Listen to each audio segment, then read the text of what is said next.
Hey everybody, how's it going? Another Friday. We're here. Myself and Mr. Alan from Let's Talk Metal, and we have a very special guest today, our friend Pat from over at Ground Zero Salem. I'm sure you're quite familiar with this gentleman, his works, his achievements, and yes, and various accolades and awards. Absolutely. And if you do not know him, you should definitely go over to his channel and subscribe. I've got links to everybody's channels in the description. Be sure to click the bell, all that good stuff. But we're here another Friday. These have been a lot of fun. And first off, I just want to say thank you to everybody that's been watching and commenting. It's been a pretty nice turnout, and the videos keep getting action more or less throughout the week. So thank you again for watching, and glad we could share some fun with you guys on a Friday. And Alan, today, what are we doing?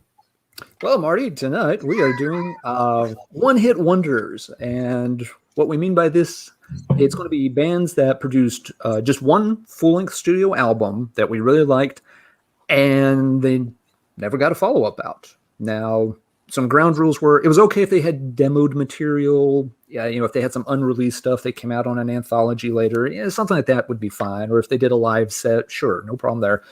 But, they never had EPs to follow it up with. They never had another full-length studio album or anything like that. So basically, they came, they saw, they conquered, and then they quickly disappeared without ever getting that sophomore effort pressed up onto any kind of real format.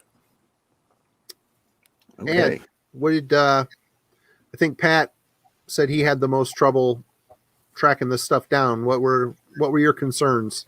Well, off the top of my head, there was like, I think, well, as we were discussing before we went live, off the top of my head, a bunch of stuff immediately came to mind, and then I realized that it didn't qualify for the rules. The big one was Winter into Darkness. It was like, oh, they also had an EP, which was, I mean, technically that EP was their demo, just repackaged. So, but they had an EP release, Disembowelment too. They had the Dusk EP, yeah, Repulsion.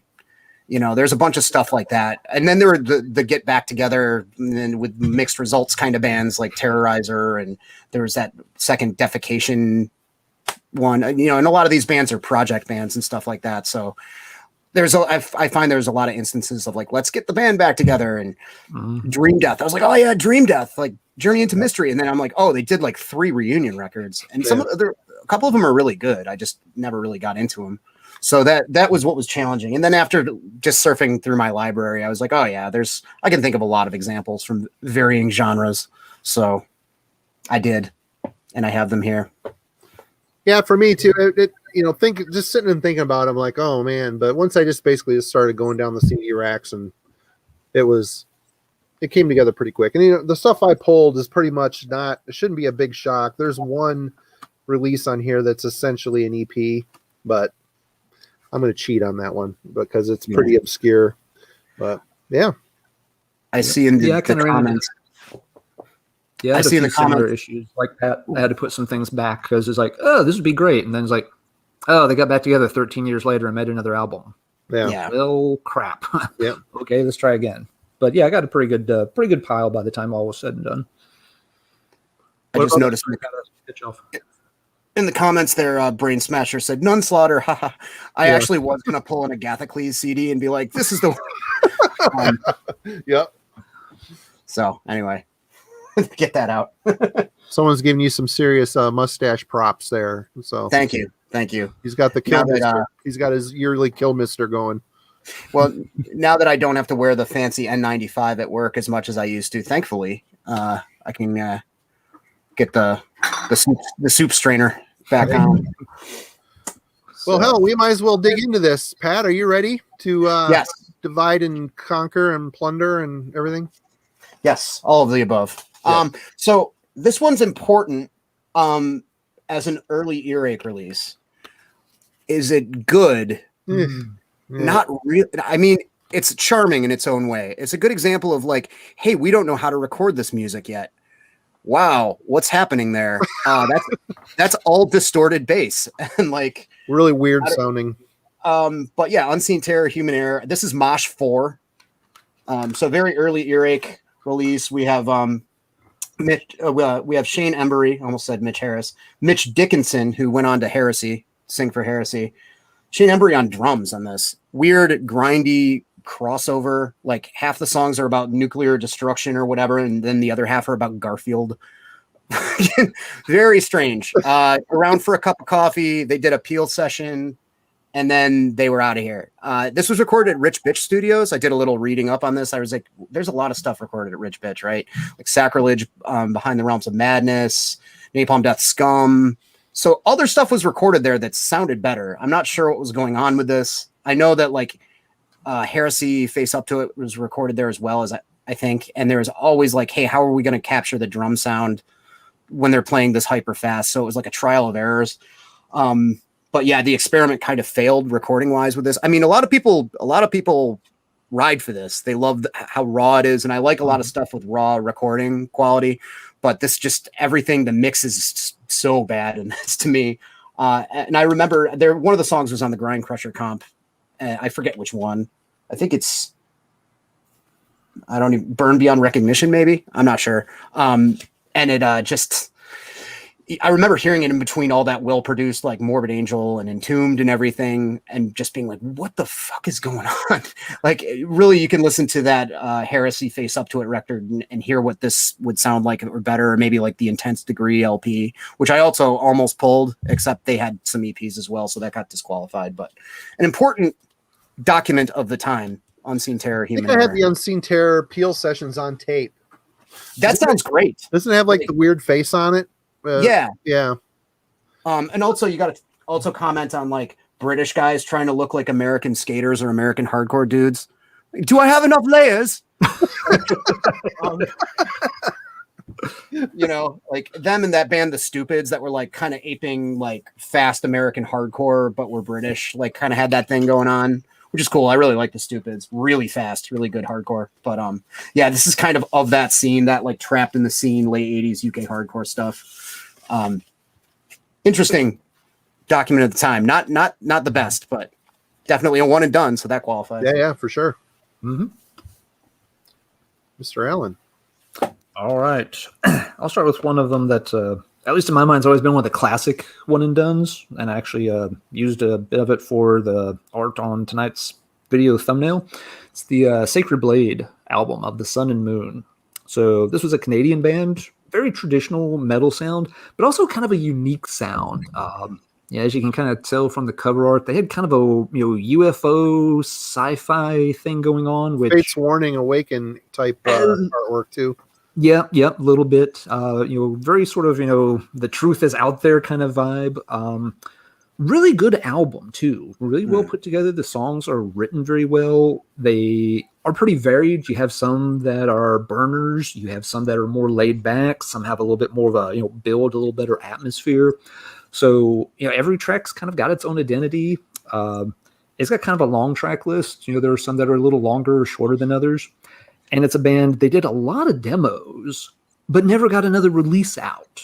And this is when I kind of checked and double checked, thinking, man, at some point they bound to have gotten back together or squeezed an EP out or something, but I didn't find anything. It was the one album and a bunch of demos, and that was it. So yeah, even though they stuck around and they had demos before and after this, I couldn't find anything else official that came out. So the CD's been reissued, so it's not too hard to track down. But yeah, really cool, very unique album too. There's not a lot of things that ever sounded like Sacred Blade, so it's a real shame they didn't manage to get a follow-up out. But I guess it just wasn't in the stars for them. You're always find the rare metal gems that I've never even fucking heard of, which I guess isn't hard to stump this chump, but you always pull stuff out. I'm like, what the fuck? I've never even heard of that.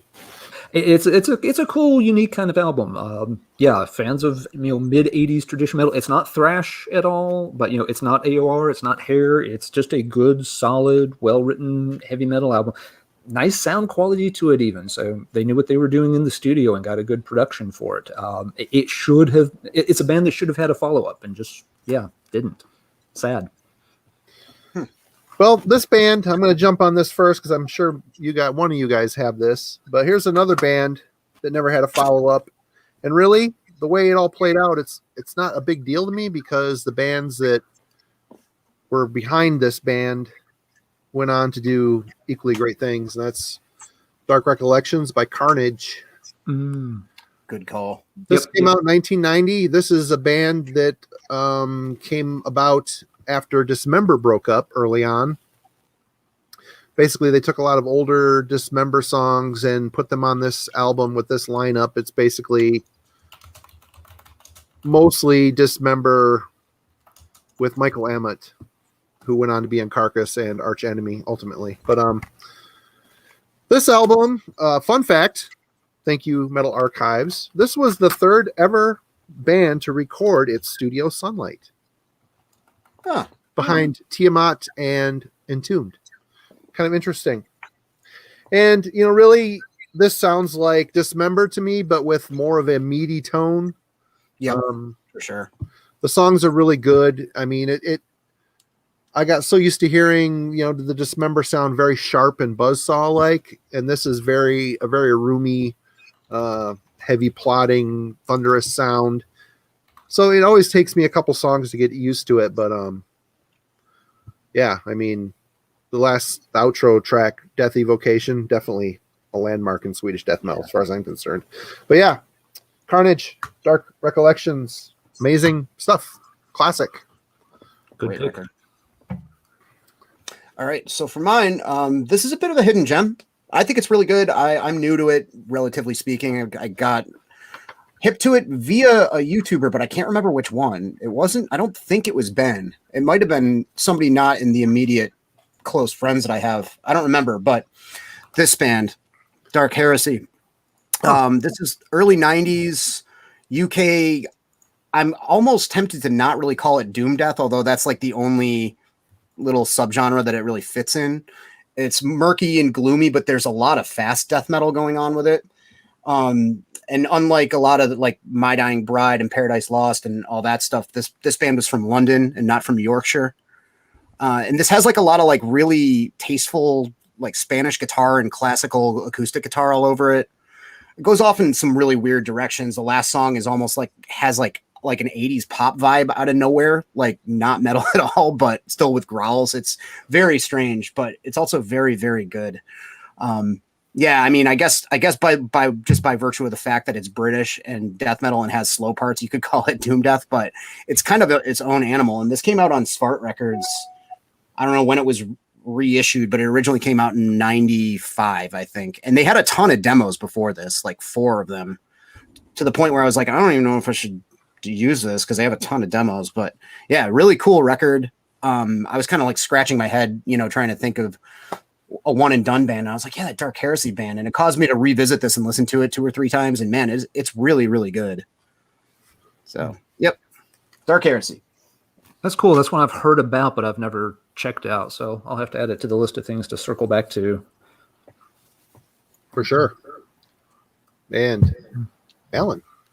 Okay. Let's see. Well, I'll go backwards a year to 85. And this is another one that, you know, in certain underground corners of the metal kingdom is really worshipped and revered as a band that should have done more and just didn't. It's Slaughter Extroys and their album Winter Kill. This was a little one out of Chicago. They had a really, really good, but really kind of out there vocalist named John Stewart. He unfortunately passed away a few years ago. Very good singer, trained vocalist, you can tell, wide range, but really also kind of frantic style where he's all over the place. You know, even in interviews with the guy, you know, you could kind of tell he's just trouble focusing at best, and you know, just really scattered at worst. But yeah, the album has again very unique sounding. It's strong traditional metal, but it's got very quirky elements to the songwriting where I don't know, it's almost like a weird Americanized version of King Diamond and early Merciful Fate, but without the really shrill vocals. And just that, yeah, the songs are really different, really distinct. It's one of those albums that the originals are impossible to find. It's one of those very high dollar, shows up once a year and everybody on eBay goes nuts for it. But it's been reissued. You can easily pick up, CDs and whatnot. And they did record a lot of additional material. There was supposed to be a second album, but it never got an official reissue. It's been put out on CD. It's, I think, under the name Free the Beast or Unleash the Beast. But the songs were never really completely finished up or anything, so it's not really another album. It's kind of a collection of, here's stuff that we were working on before the band, kind of fell apart and went different ways. Some of the guys ended up in a band called Energy Vampires, which are a little bit notorious for they fell in this weird niche of goth horror glam metal. They used more hairspray than any 3 bands put together from LA, but they went for this very gothic looking vibe with the candelabras and vampire makeup and stuff. So yeah, even the follow-up band with some of the guys had like a very odd, unique image to it. But even the Energy Vampires material, which I think they only got to the demo stage, was also pretty good, but also a little out there, a little bit unhinged with this stuff. So yeah, if you like sort of unusual sounding 80s metal, something that's going to be very unique and has a lot of charisma to it, Slaughter Extroys is an interesting one to check out for sure. Winter Kill. Just don't try to find the originals unless you want to, eat cat food for a few months. In my opinion, it's not worth it. I'm quite happy sticking with this.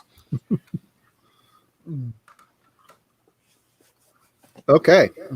This is a cheat. I'm not going to lie, but I want to talk about this anyway. So this is John Arch, A Twist of Fate. It's not a full-length album, but it's a one and done. Essentially the precursor to what would become the Arch Matheos collaboration full-length albums that came out much later. This came out in 2003. It's essentially a supergroup with John Arch being the focal point, of course. Jim Matheos, Joey Vera on bass, and Mike Portnoy from Dream Theater on drums. And this is, I don't know, man, top 20, ranks right up there as some of my favorite music. I mean, it's very much Fate's Warning-esque, Awaken the Guardian, but more of a modern twist. The thing that makes these songs so well done, interesting song structures, very emotive riffs and movements in the music. But John, I mean, he has a propensity to plaster every second of music with lyrics. He lets this music breathe a little bit more than usual, so it allows him to dig in with a little more feeling, which, not having heard him in decades at this point, it was pretty mind-blowing to hear this and hear how pristine his vocals maintained over the years. Obviously, he hasn't been abusing them live or anything, but this is a fantastic EP. It's a 2-song. It's long-ish. The songs are long. Very well done. And with Cheyenne, the last song, when it ends, it has a very there's a finality to it. Like when it ended, it made me sad because it made it feel like John wasn't going to come back. I mean, I love this guy's vocals, and it just, the way the music ended, everything, it just sounded like, okay, that's it. I came, tipped my hat, and I'm out. But of course, he came back with Arch Matheos. He talked him back into doing more stuff, but definitely check this out. I know I'm cheating. This is just essentially a mini CD, but it fits, and I was going to talk about it anyway, so one way or the other. So I might as well just do it and get it out of the way. Pat, do you have the giant hook to kind of pull him off camera for team foul? I did grab a 7-inch of a band. I mean, it's a 7-inch with 8 songs on it because it's a hardcore band. So I don't know if I'll get to that, but yeah, well, it's fine. We have friends here. This is a safe space. It's okay. So I have this is actually a new one to me. I knew about this for years. You bastard. Oh yeah. Yeah. Oh, go for it. Well, maybe we have different things we can add, because this is a new, like, I've been a fan of Divine Eve for quite a while, and this is just a continuation of Divine Eve with a different name. I think they picked up the drummer from Morgion for this because it was the Divine Eve dudes when they moved out to Cali. Is a little bit more, I feel like, a little bit faster than Divine Eve. Divine Eve had like a little bit more like a doomy Celtic Frost thing going on, but this is, I mean, a death metal band that existed in the mid 90s when everybody was going towards the brutal and technical as can be sort of thing. It sounds to me like they were listening to more Swedish stuff.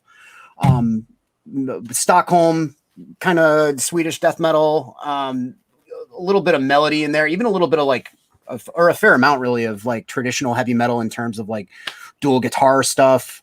Just really cool, tasteful, catchy death metal shit. Ben sent this to me not that long ago, well, three or 4 months ago, and I was like, oh yeah, the band that Divine Eve went on to be. Cool. Yeah, so Crimson Relic, Purgatory's Reign. Great album. Super good. To me, this album, it really, the foundation of it is Celtic Frost. Yeah. But the riffs are a lot more tasteful, and that Zan, what's his name? Zan starts with an H. Hammock. Yeah, he is a hell of a riff writer, and I think a lot of people gripe that this was kind of boring. It's one of those you have to listen to a few times. I think the songs are really catchy. The guy is even with Divine Eve, a very good riff writer. Even though there's a Celtic Frostism and the thick, Swedish feel, like, Pat suggested in the guitar tone and movement and stuff, it's very good album. Really sick vocals. Yeah, Rhett Davis from Morgion's playing drums on this. This is the very essence of One and Done. They had no demos. Yep. They put out this album on Nuclear Blast and Intercord. I have an OG press of it, but it's mine's it's Dark Descent release there. Right on. I didn't know that. I don't know. Didn't Divine Eve get back together? But I don't know. Yeah, they did under Divine Eve. Yeah. So I mean, there's a definite connection between the two bands. They're very similar, very plotting, heavy as fuck riffs. It's a great record. A lot of people don't, it hasn't really been talked about much. I mean, even with the reissue, it doesn't seem like many people were hyping it up, but no, good choice. Good stuff. Thank you. Back to me. Okay, we've been on for over 20 minutes and I haven't mentioned or shown anything from New Wave of British Heavy Metal, so my contract is in danger of being breached. So I just thought of one. I'm going to grab it. Go ahead. Sure. So let's go with the Wolf Edge of the World album, 1984. This band had existed for several years beforehand, but under the name Black Axe. And under that name, they did a single that was really well received, classic New Wave of British Heavy Metal sound. And there was a lot of hype. The single did very well at the time. And, because reasons, they never could get an album deal nailed down and, get any product out. And so it took several years before, and by that point, they'd gone through some changes, including an actual name change. But yeah, most of these guys, here they are in all their wolfy glory. Yeah, it had come from Black Axe. And a lot of the songs here are old Black Axe tracks. But this was the only thing that they ever really got out as a full album. And it's a really good one. It unfortunately got a little overlooked because getting bumped all the way to 1984, by then the field was very saturated. Changing to the name Wolf, that's not the most unique moniker. There was another Wolf that had vinyl out during the new wave of British heavy metal. So probably should have come up with a little more unique name there, fellas. But it's still a very solid album. It also came out on Mausoleum, which at the time I don't think was a particularly well-respected label. It seemed like a lot of sort of the second-tier bands or has-beens ended up on Mausoleum. They had actually a very good lineup. I think, we look back on Mausoleum's roster now, it's like, yeah, there's a lot of cool albums that were on that label, but I'm not sure historically that being on Mausoleum was necessarily considered like, oh yeah, we're breaking through to the big time. It may have been more of a, well, we're on that label. It's better than putting out another demo tape. So yeah, it's a shame these guys couldn't get something out a little sooner when they had, the momentum under the Black Axe name and maybe propelled themselves forward. But it's still a solid album nonetheless. Just very good, pacey, upbeat, new wave of British heavy metal. Nothing fancy, very straightforward. If you like new wave of British heavy metal, you're going to like a lot of the material on this album. Shame they never got anything else together. It's like posthumously, I see that album all over like social media. Like it seems to have gained a lot of popularity in the past 10 years. I think like it seems like a lot of people are into that. I always see people posting it on Instagram and Facebook and stuff.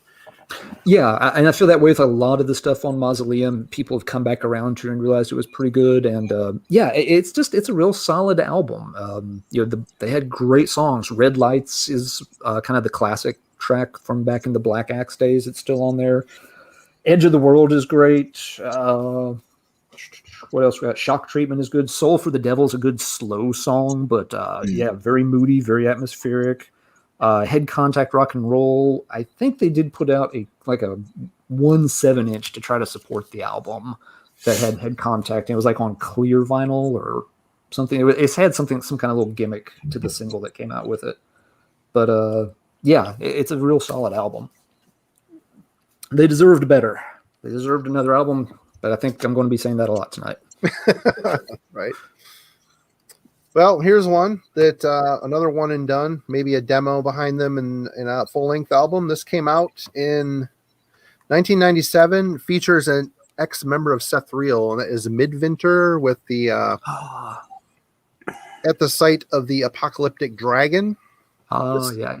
This is came out on Invasion in Europe and Death Records here in the U.S., produced by Andy LaRocque.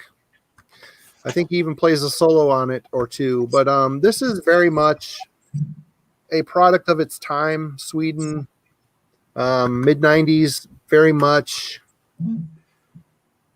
kind of like Dismember, where they have death metal, melodic death metal roots, but kind of leaned a little bit more into black metal. This is melodic death metal roots, but leaning a little more heavily into black metal. The songs are kind of long, but they're more or less well written, and I think the only crime is some of the songs are a little long, but vocals, interesting. Sound, it's a very roomy sound. It sounds like they recorded, I mean, obviously this was before the time of Pro Tools and plugins and all that shit, so you could tell they're mic'd amps, and it's just a very roomy sound. I listened to it the other day, just I wanted to refamiliarize myself with it. I remember them being a one and done, and I enjoyed it. I've always wanted to hang on to it because I do like it. It would have been interesting to see how they progress. This is a well-written album, but they could have trimmed the fat a little bit, to be honest. With a little bit of time, a little more maturity, they could have maybe done something else. And look at that they got just about every sigil they can. They've got their sigil quota. They've got it covered for the next 3 albums. I mean, they got it all right there. But Midwinter. Nice. That's a cool pick, Marty. I used to have that album, and I liked it a lot. I had the same complaint you did, that just a lot of the songs kind of went on at least 1 or 2 minutes more than they should have. And I bet I haven't thought of that album in over a decade. That's a really cool pull. I don't have my copy anymore, unfortunately, but I'll be dredging that back up on YouTube real soon to revisit it. That's a cool pick. Very nice. Nice. So, one thing that occurred to me while I was going through stuff, I was like, there's a bunch of weird late 80s dollar bin thrash records that I know will fit the bill for this that I love. And one of them, there's another one that I picked, but this one is School of Violence, We the People? Question mark. So this is New York crossover. It came out on Roadrunner in 1988. One thing that it features that probably most people talk about is that Carl Agel, who sang for Corrosion Conformity on Blind, is the singer. Oh. He doesn't sing like that, like he sings on Blind on this record. It's way more of a gruff, shouted, if you like the first Carnivore, early Cro-Mags, what else could I compare this to? Wargasm. It's kind of like that. There's a lot of rumbly double bass. It's very Motorhead driven crossover though. So kind of shouty vocals, shouty baritone, gruff kind of vocals, kind of political lyrics. Right up my alley. Everybody knows what I like. So this fits the bill. It's great. You got the long hair, you got the kind of boots and braces skin playing guitar there. And I'm trying to remember, one of these guys was in, I want to say Warrior Soul too. And because I'm just trying to remember, I read about it online, what the other members were up to. One of the guys was in some bigger band. I think it was Warrior Soul, and he was originally from England and randomly got killed for his leather jacket, after he moved back to the UK, which is a huge fucking bummer. But yeah, it's early Roadrunner. You got the Don't Stop the Madness right there. Really cool. They did 3 demos, and this was it. I think they might have appeared on one of those Death Records compilations too, but I could be wrong. That's one I always saw on tape floating around, and I never bought it because I never liked the cover art. I mean, it's yeah. The band name is just really fucking dumb. I'm like, it's like what was it, Haunted Playground? That's another one of those bands that I would always pass by in the rack because I'm like, what the fuck? That's a lot to get around. Yeah, I think there's a lot of one and dones with like ridiculous. I think Jumpin' Jesus is a one and done.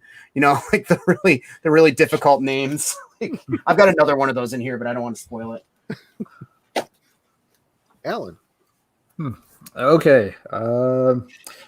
This one I've talked about in a different video on my channel, so I'll try to keep it relatively short, but it's one of my favorite albums, and it's definitely one and done. It is Crowhaven with Emotional Adjustment.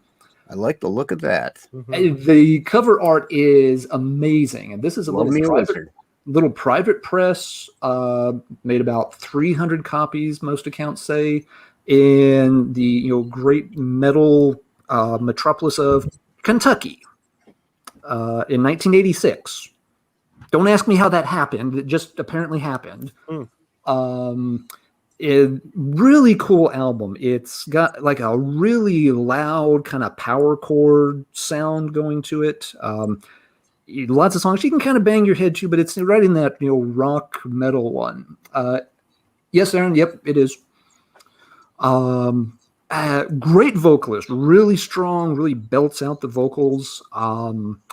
The guitar tone, bass tone is it reminds me a little bit of Death Row era Pentagram, where it's just got this very kind of bottom heavy sound to it. It's not doomy like Death Row, of course, but they just have that similar kind of tone that they ended up developing. And just really good batch of fun songs. This is very much the kind of thing that you just wanted to, crank up in your cheap ass beat up 10-year-old muscle car while trolling around for, girls after high school class, got out. Excellent album. The band didn't last very long, of course. They did record some other tracks over the years. I've been told they even kind of went in more of a bluegrass direction, which may sound weird, but remember, Kentucky, that would have been a much better way to try to make a career as a musician than recording, power trio, power chord rock.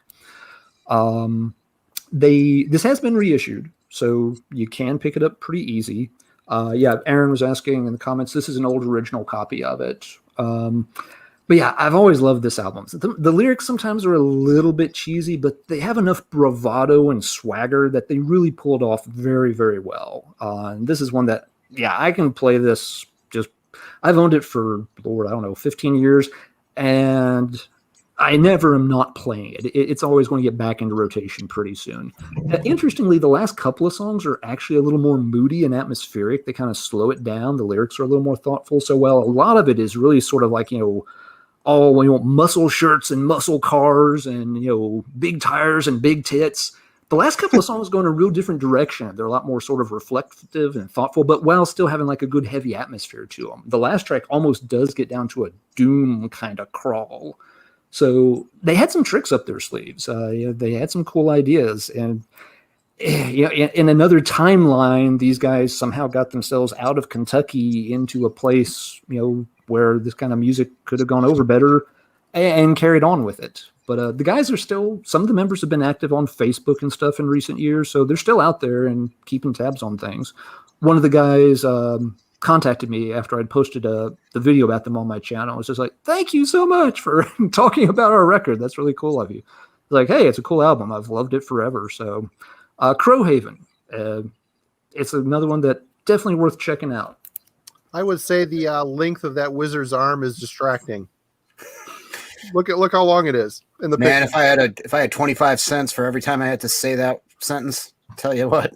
The perspective of his arm is a little. It's almost as tall as he is. Might be a tad off, but we're going to forgive that. All right, I guess it's me.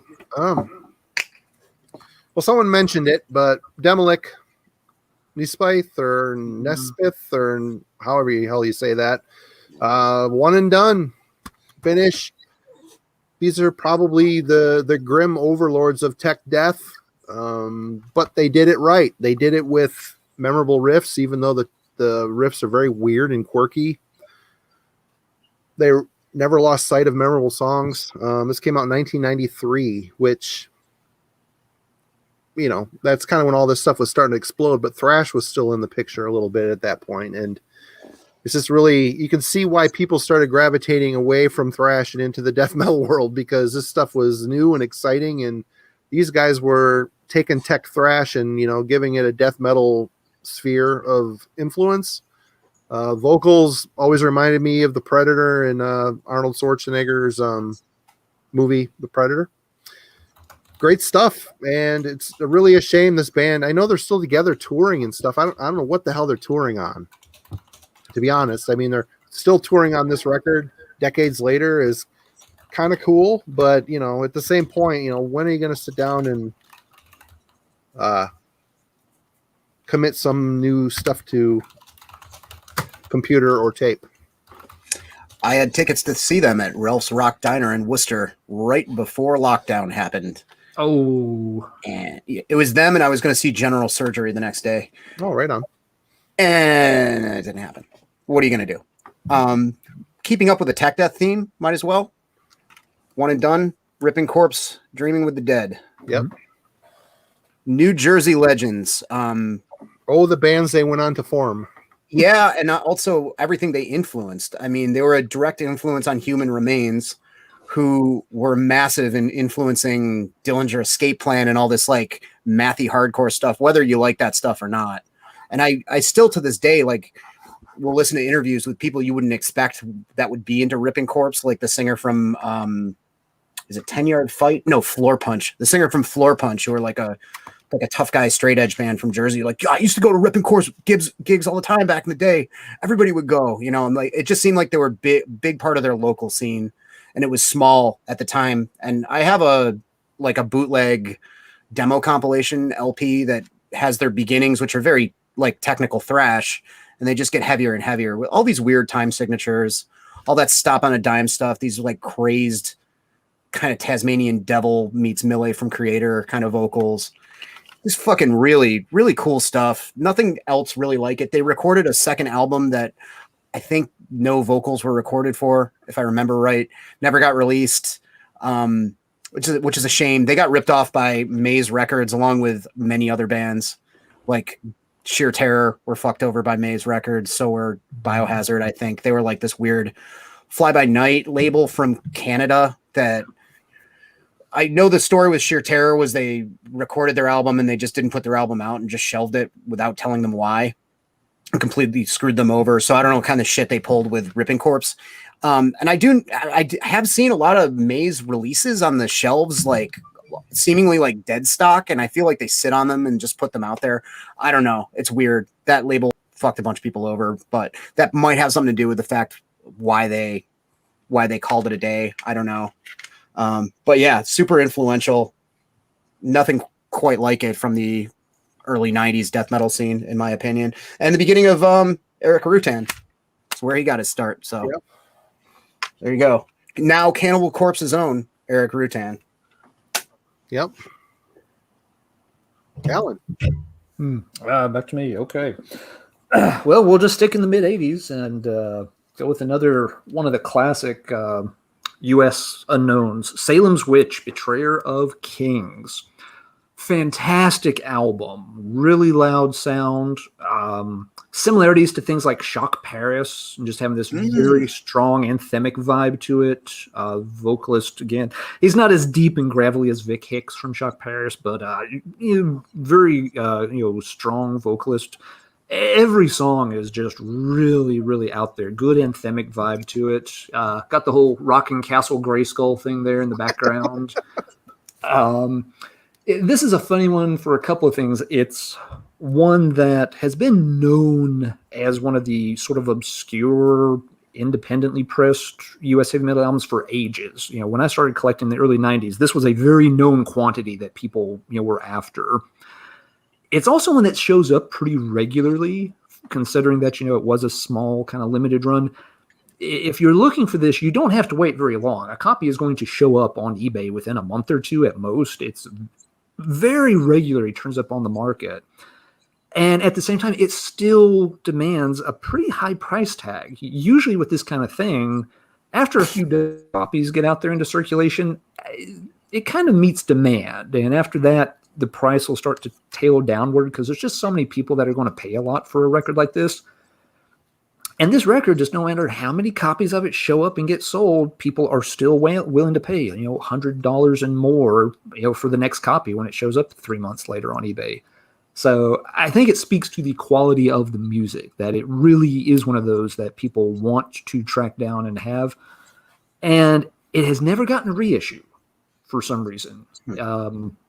All the other stuff that has gotten a reissue, especially over the past 5 to 10 years, and Salem Switch has gotten completely overlooked. The band is sort of active. The guys are out there on social media and such. It's not like they've disappeared and the master tapes were buried with them or anything. They're out there. I don't know if they are maybe just waiting for the right time to reissue it, or maybe their asking price is too high or something. They're bound to have all kinds of small labels from places like Greece have bound to have contacted them about getting this thing out. So I'm not sure what the holdup is, but it desperately needs a reissue.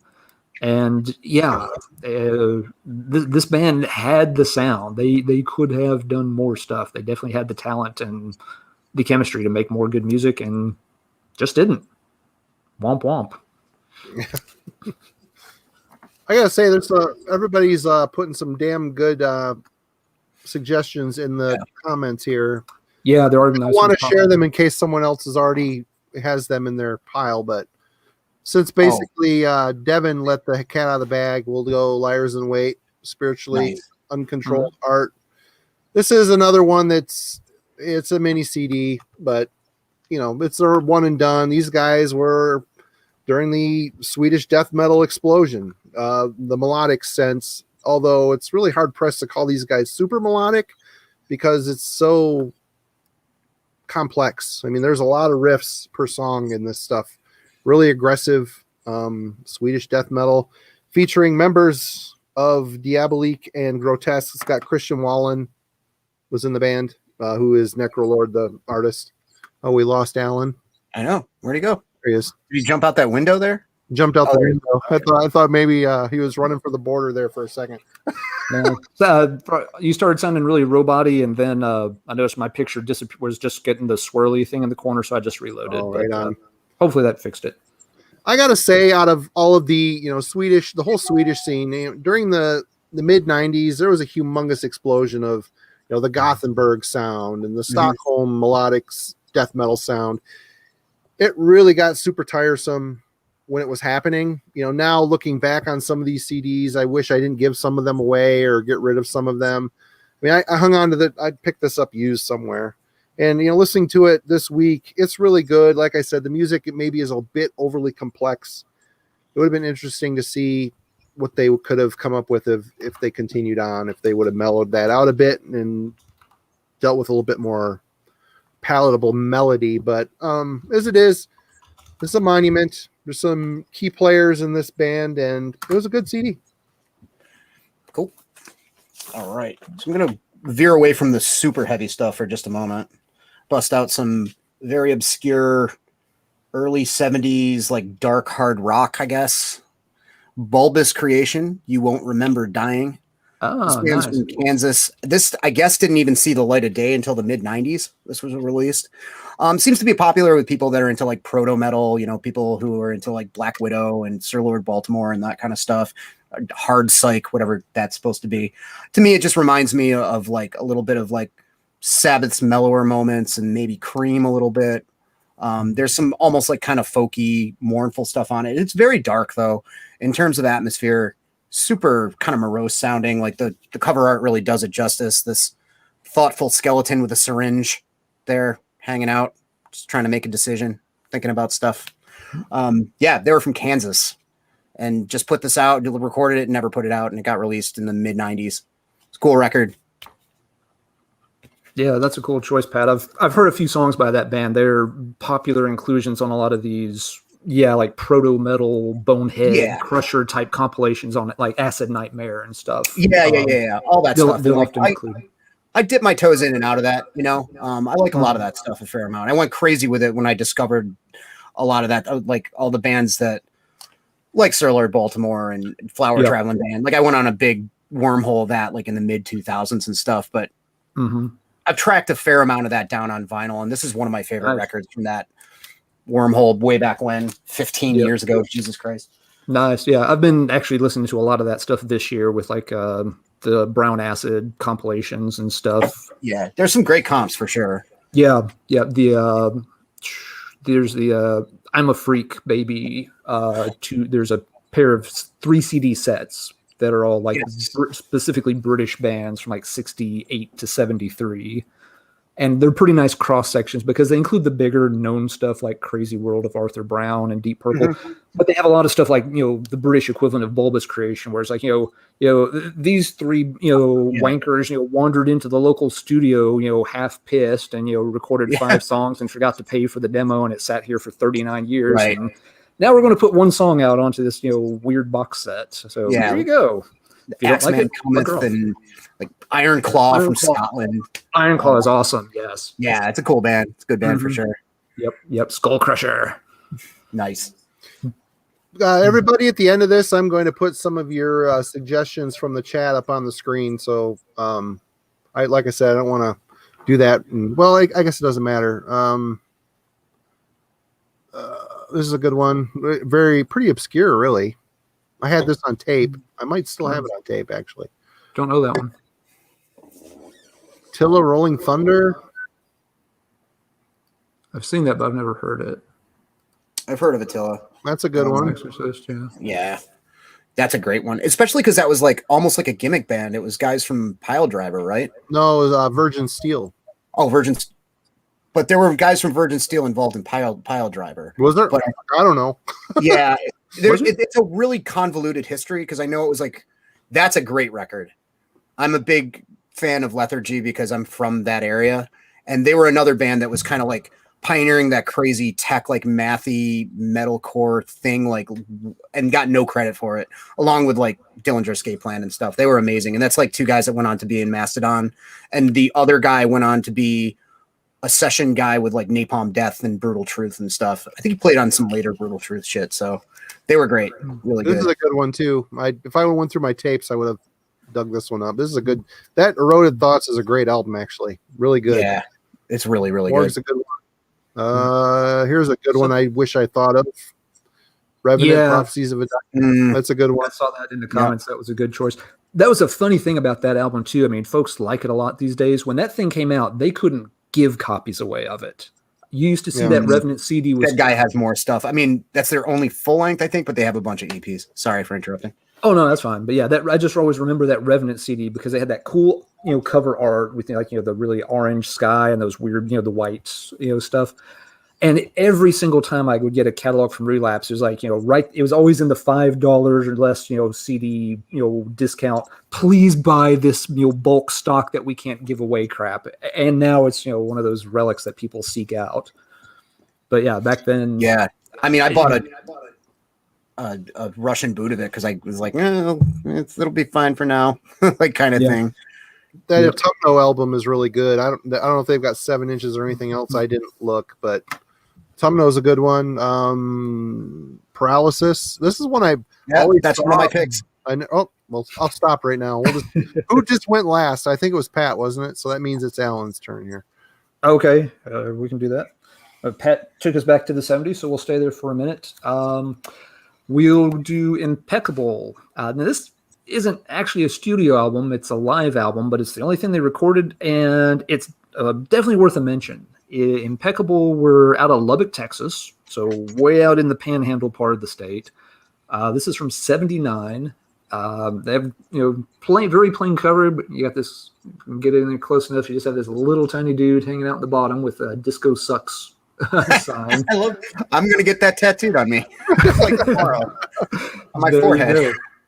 But this is extremely good. 70s energetic hard rock. They were probably listening to a lot of like flizzy UFO kind of material.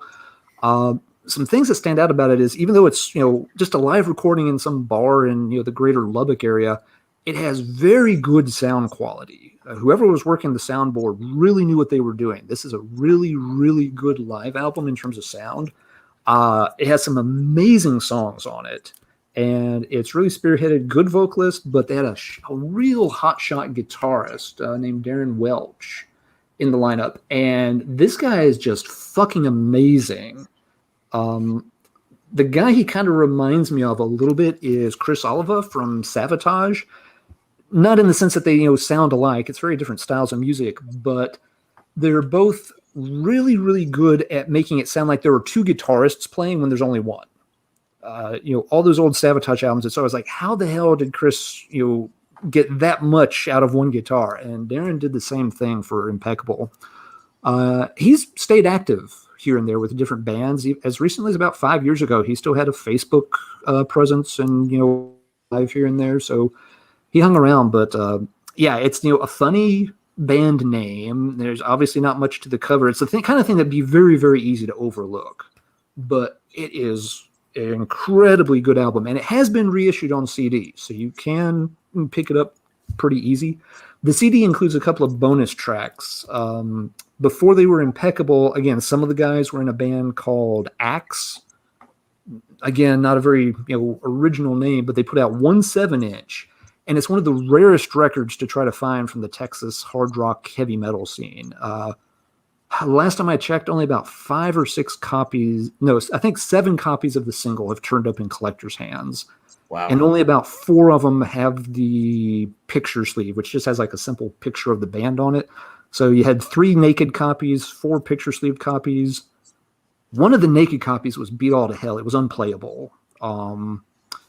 A couple of the picture sleeve copies are really, really rough. They've got holes and stuff in them. So, yeah, the record is a little hard to find. The single's impossible to find, but the music is really, really good. So, yeah, if you like more of your 70s, really flashy hard rock guitar sound from the 70s, this is one you should check out. Absolutely. It's a real shame they didn't get picked up and go anywhere.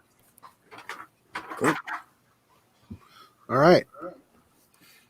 Well, I'm going to go with one that I've always liked this album. It's not necessarily groundbreaking or that. It's good. I don't know. Bleed Womb. It's a U.S. band. This came out in 93, Wisconsin. They had one demo before this in 92. I picked this thing up and was very influenced by it. I live in northern Michigan, growing up as a younger man, trying to start a band. We could not find a drummer in this town to save our life. So we turned to Alesis HR16 drum machines and sampling keyboards. And this band, even though they don't do anything really crazy industrial wise, this is basically very catchy mid-paced death metal with an obvious drum machine. They did not hide the fact that they had a drum machine, but they'd work in some other industrial like soundscapes in the background and little, segments here and there. The vocals are very death metal styled, low, deep, but he enunciates very well. I don't know. This band put out this release and the demo and broke up and started another band called Crawl, which is very similar to this. In fact, the first Crawl is named Earth. The first album is called Earth, and I think it has some of these songs on it. And then they did another album after that, which I don't own. Didn't like it much when it came out, to be honest. But Bleed Womb. I don't really see anybody ever talk about this band. Like I said, they're a Midwestern type of band that really didn't make many waves, for sure. Yeah. A really nice dude from Wisconsin that watches my channel sent me a whole bunch of CDRs of just the Green Bay scene. And it's funny because the most popular bands, it seems like, that had the most releases was those two projects, Crawl and Bleed, and a like kind of pogo sort of pop punk band called Boris the Sprinkler. So it's like this this kind of dichotomy of these two bands stuff. But yeah, it seems like an interesting place to grow up, an interesting scene. Did that comp that he made you to have aphotic on it? I'm trying to remember. I don't think they were very opathy, and it had members of Bleed and Crawl in it. It was aphotic. No, I don't think so. He sent me a lot of stuff. Like I was bowled over and like kind of moved actually by like all the work he went into, because he like photocopied the covers and like drew stuff on the CDRs. It's COVID times, everybody's bored, so he sent all this stuff to me. It was really cool. But yeah, I'd seen that because I'd seen that cover art used on. It's like one of those like like the Mythic cover, like it's been used on a bunch of shit. Yep. But I specifically remember seeing that particular the Bleed record like in ads and stuff and being like, that looks cool. I like stuff like Dead World and Skin Chamber. I bet I'd be into this. Well, Godflesh used this cover too. That artwork on what the fuck was it? God Hate. Songs of Love and Hate. Songs of Love and Hate. That's it. Yeah. All right. So since it's been teased, let's talk about Patrons of the Dark by Paralysis here. I've never heard that record. Isn't that like pre-Soylent Green or whatever? Yes. Oh. Yeah. It's the singer went on to be in Soylent Green and Goat Whore. It's a Louisiana band. I can't remember the name of the town. I don't know if it's just outside of New Orleans or somewhere else in the state. But it's great. I mean, super early brutal death. Like, if you think of the fact that like Effigy of the Forgotten came out in 91, this came out in 92, and it's comparable in terms of like extremity for the time and everything. Really good like present bass tone. A lot of it's brutal death metal. So there's a lot of those climbs that like dun, dun, dun, dun, dun, dun, dun, dun, like that kind of shit. It's really, but there's a tasteful like atmosphere to it. There's even I was revisiting it, prepping for this, and there's like little hints of like keyboards. I think on the first or second song that sound like a chorus, like a bunch of chanting kind of shit going on in the background. There seems to be like a fair amount of like almost sort of like Lovecraftian kind of themes on it and stuff. It's really fucking good, catchy, early brutal death metal, kind of along the lines of like I think people looked at this and like Baphomet and who else, Gutted. All the stuff that was like super early on for that genre, subgenre, whatever, outside of Suffo and Cannibal Corpse. And I don't think people talk about it a lot. I remember seeing ads for it on the Grindcore label, all the ads in Metal Maniacs and SOD and everything. And I remember seeing, I don't know if this is Gustav Doré or Albrecht Dürer or one of those classical artists, and just being like, that's really striking, just like the cover art and everything, and being like, I bet that's really good. And then years and years later, I mean, this is only like 3 or 4 years ago when Trez from Trez Total Metal Rejection was just starting his channel. He was talking about like influential records that I got into when I was young. And he's like, he busted this out. And I was like, oh yeah, that fucking record. I need to listen to that. And I was like, oh cool, it just got repressed. I'm buying it right now. It's really good. Didn't that come out on RED or when it first? I remember the tape came out on it might have. This came out on Grind. I can't remember. It was like a label that I didn't really care much for, so I never bought it because of the label it was on. I don't know. I don't know if RED had something to do with Grindcore or not, or if they shared a bunch. It was Grindcore. It was originally on Grindcore. Yeah. So. But yeah, love it. Super good. Wish I got into it back in the day, but I didn't.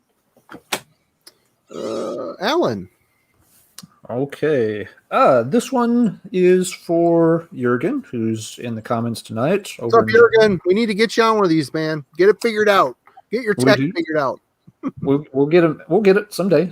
But yep, had to pull a German one, and it's an old one. It's 79. Kind of a crazy one, but I really dig the album. It's by a band called The Hand of Doom out of Germany, and that's a hell of a band picture. I gotta say, these guys, I don't know what they're into, but I am not gonna fuck with that. No, sir. I'm really into that dude's goiter. Yeah, the guy's got a fucking sweet goiter. These guys, you just turn around and walk the other way down the street, you see these motherfuckers coming. The album's called Poison Noise, and it is a crazy one, especially for 1979. It has a very over-the-top heavy sound. It's really driven by the vocals, which are very deep, very gravelly, and very bombastic. Really over-the-top presence. But really good heavy sound. And again, this if it was from the mid '80s or something, be like, yeah, okay, it kind of fits in, but it's 1979. This is the new wave of British heavy metal is barely getting going. Accept is just getting their legs under them, and you got this crazy German cross between like early Motorhead and biker rock sound, just completely over the top, really blown out sound on most of the songs. There's one that's actually really slow and has kind of a creepy, moody vibe to it, which is so out of place, but it's cool because it kind of breaks the album up a little bit. This is an old original copy. This thing did get reissued on Shadow Kingdom. It's been at least 10 years ago. So they did a really nice reissue package. I think they did on yellow vinyl, if I remember right. I'll commit the ultimate sin and unsleeve something on camera. They added a bonus 7-inch, but yeah, the Shadow Kingdom one came on yellow vinyl. It has like a book with it and everything. So yeah, really cool. It's not going to be for everybody. Some folks are going to hear the vocalist and just be like, no, that's a bit much. It's got that almost, oh shit. He doesn't sound like the guy from Gravedigger, but it's that same kind of really like loud in your face kind of presentation with the vocals. But I love the thing, and the band, they did that one album and just vanished, and that was it. Sounds up my alley. It's a cool one. It's worth a check for sure. Rock and roll goiters for life. Iron goiter. Is that a goiter or a neck brace? Okay. We're going to take it to Sweden. Midas Touch, Presage of Disaster. This came out in 89, year I graduated high school. Hey, all right. This come out on Noise. We probably could have talked about it on the Noise episode, but did not. These guys were kind of dipping their toes in tech thrash. There's definite that influence there. The songs are really crunchy. The production kind of lacks all depth to it. There isn't much low end to it, which really kind of it fits the thrash element they're going for. Bands like Death Row did the tech stuff way better. These guys are good though. I enjoyed it. I have it on tape. I ended up buying the CD. I found it used for $8 somewhere. But yeah, they're worth mentioning. It came out. They seemed a little bit different than a lot of the Noise bands, but somehow it worked. It fit within the roster, but they didn't go anywhere after this. They put out a demo, they put out this, and that was it. Would they fared well with the upcoming tide of death metal? Probably not, but for a Swedish thrash band, they planted their flag in the genre, and this is a cool CD. I do listen to this on occasion as well. Cool. Take it down. Take it back to my hometown here for this one. Not to be confused with As Blood Runs Black. This is just Blood Runs Black. Cast into eternity within duration of a moment. This is circa 96-ish, maybe 97. Very early metallic examples of metallic hardcore, metalcore, if you want to call it that. It's kind of a dirty word, but not too dissimilar to bands that were going on at the time, like Starkweather, Overcast, maybe very early Converge before they got really mathy and screamy and stuff. Basically, it's all the like slow, really punishing parts of death metal songs with no like blast beats or thrash parts, just the climby, almost kind of early brutal death metal parts. The vocals are kind of like the guy from Integrity, if you're familiar with Integrity, kind of raspy shouted vocals, but a lot going into the musicianship as far as the song. There's a lot of riffs packed in there. There's a lot going on rhythmically. It kind of keeps along that sort of mid-paced, almost kind of, I don't want to say hip-hop-ish, but like kind of syncopated, moshy kind of approach to how they, play their drums and stuff. They were a really, really good band. They featured the guitarist from Earth Crisis before they recorded this. He probably wrote about half of the stuff on here. And then afterwards, they started a band called God Below that was way more sludge sounding. They had like a little bit of like, I want to say like at the gates, like melodicism to them as well as like sludginess. And they were really good as well. And I almost picked them too, God Below, except they had a 7-inch on top of a record. So they got disqualified, but this is stuff I grew up with. It's like, I remember seeing these guys and it was like the one guitarist with like the huge baggy pants and like, you know, baggy clothes and baseball cap. And the other guitarist had like a Sepultura long sleeve and like, you know, like butt length hair. I was like, yeah, unity. So, you know, cool. You know, a lot of death metal riffs on this, but everything else about it isn't really death metal. It's more hardcore. So, cool record. Neat. All right, let me get out of the 70s for a minute and go with another one of the really lost relics from the 80s. That's sort of one of those cult collector things. Going to talk Florida's Iron Cross. Look at that cover. Cool Iron Cross. Now I'm cheating a little bit. This is an anthology of stuff from later on. I don't have the original, and I don't even have the reissue of the original. But yeah, the cover art kind of tells you a little bit about what you're getting in here. It's very over the top metal sounding. Band was out of Florida. They did one album with a really small print run in '86. I've seen different numbers of like 100 copies or 300 copies. It's one of those records that sells for an insane price now, and it doesn't turn up very often, which really stinks because I'd love to have a copy of it because I really do like it. It's kind of, it's got a mid-'80s heavy metal sound. It's not really thrash, but it's getting on that more aggressive sound. Might compare it a little bit to something like Nasty Savage. I might be pulling that out of my ass. Hallows Eve. A little bit early Hallows Eve, a little bit, yeah. That kind of, yeah, you know, the southern. You could call it fits in that '80s power metal style a bit, but definitely on the a little nastier side of things. The original cover has a big cross, and the whole thing is like dripping blood from the logo. Really going for a very strong visual presence and such. But yeah, it's just another one of those lost classics where the band made this cool album and nobody noticed it and they disappeared. But they did demo some other material, which is where the anthology came in. This was done on OPM Records, which was a small label out of Georgia. And they kind of specialized in finding bands. Iron Cross was perfect for them. It was one of these bands nobody had heard of that had extra stuff recorded but never got out there. And so they would do these anthologies where it'd be like, hey, we'll put out some of the stuff from the album and we'll include a bunch of bonus tracks that you didn't get to release before, put it into a pretty nice package with inserts and stickers. It's a 2 LP set. And OPM was known for doing that. They had it was a small label, but they did really nice stuff like that for years. So yeah, if you can find the original, congratulations. You can kind of name your price. But if you can't, it has been reissued a couple of times. One of the Greek labels, I think, did a CD repressing of it. I don't remember. It was Battle Cry or Iron Glory or one of those labels. Somebody in the comments will know which one it is. So you can certainly hear it and check it out pretty easy. The 2 LP anthology did come on colored vinyl where one is blue and one is red.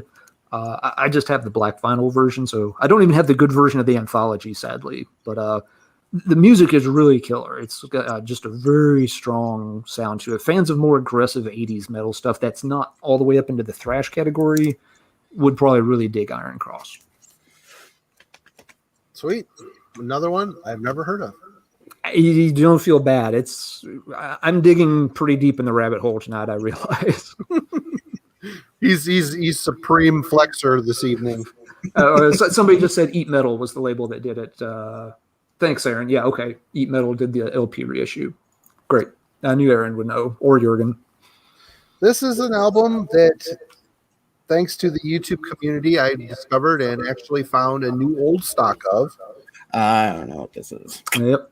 Necropolis Contemplating Slaughter, one and done band from Atlanta, Georgia.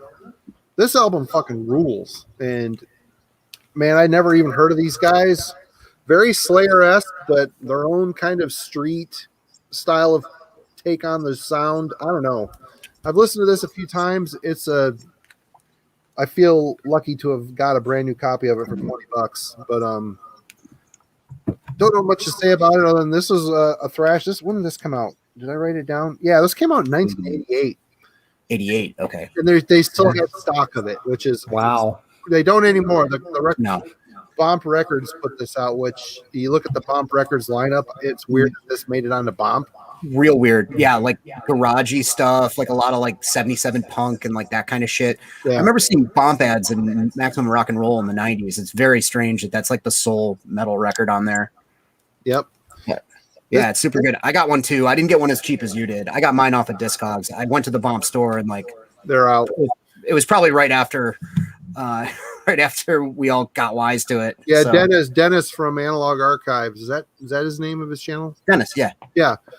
He showed this, and it's great thrash. I don't know how the hell I missed it back in the day, other than it's on Bomp Records, which must not have been getting good distribution to Camelot Records, which is the chain store that was in my town.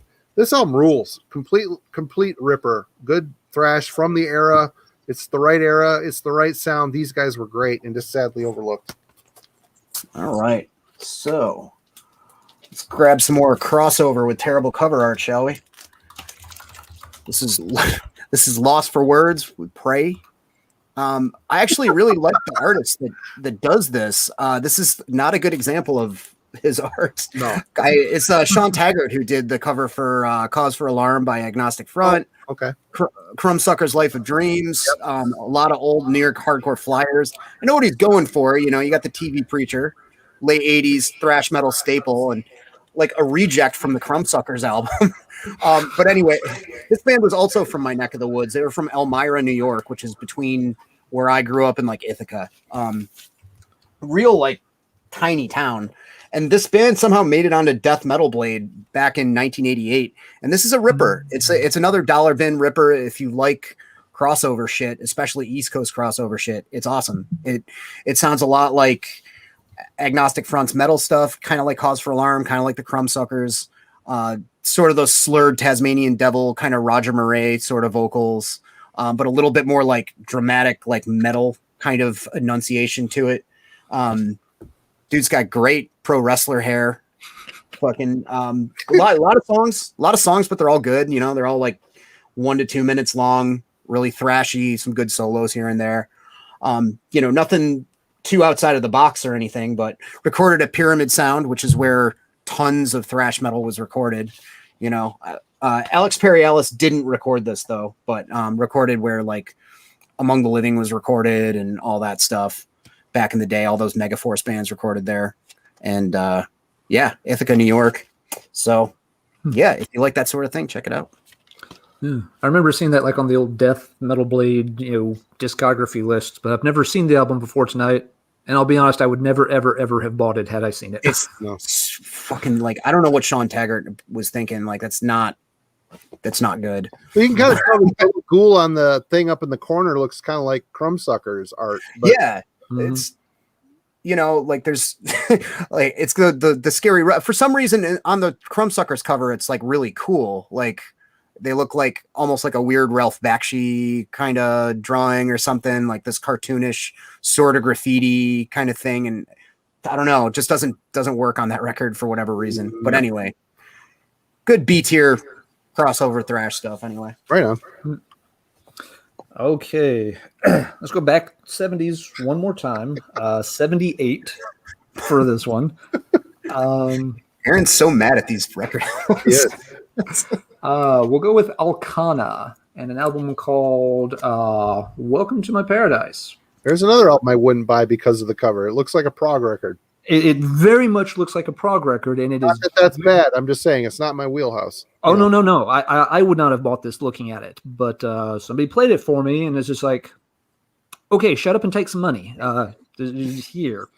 It's very much, it's a very energetic hard rock album. Again, from 78, it's getting that, metal sound to it. It's a US band, not a British band.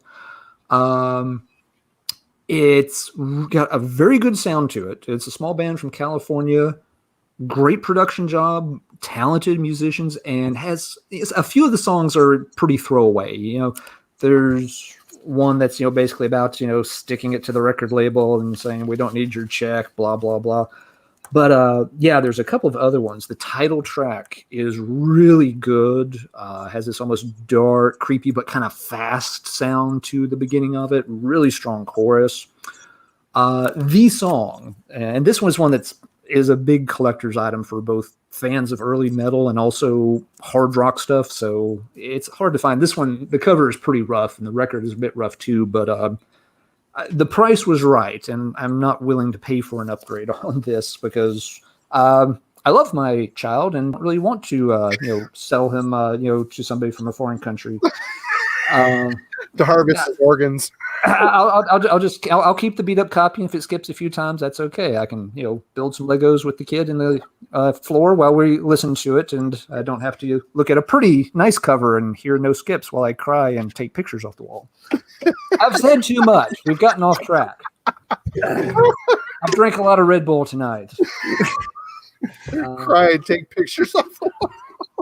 But yeah, the track on here, if you read anything about this album, it will take them about 2 sentences before they talk about a track, The Tower. Even the back cover gives you nothing to work with. But there's a song here on side 2 called The Tower, and it is fucking epic amazing. It's one of these 9-minute tracks. It builds perfectly. It is structured incredibly well. The closest thing you could compare it to would be Rainbow's Stargazer.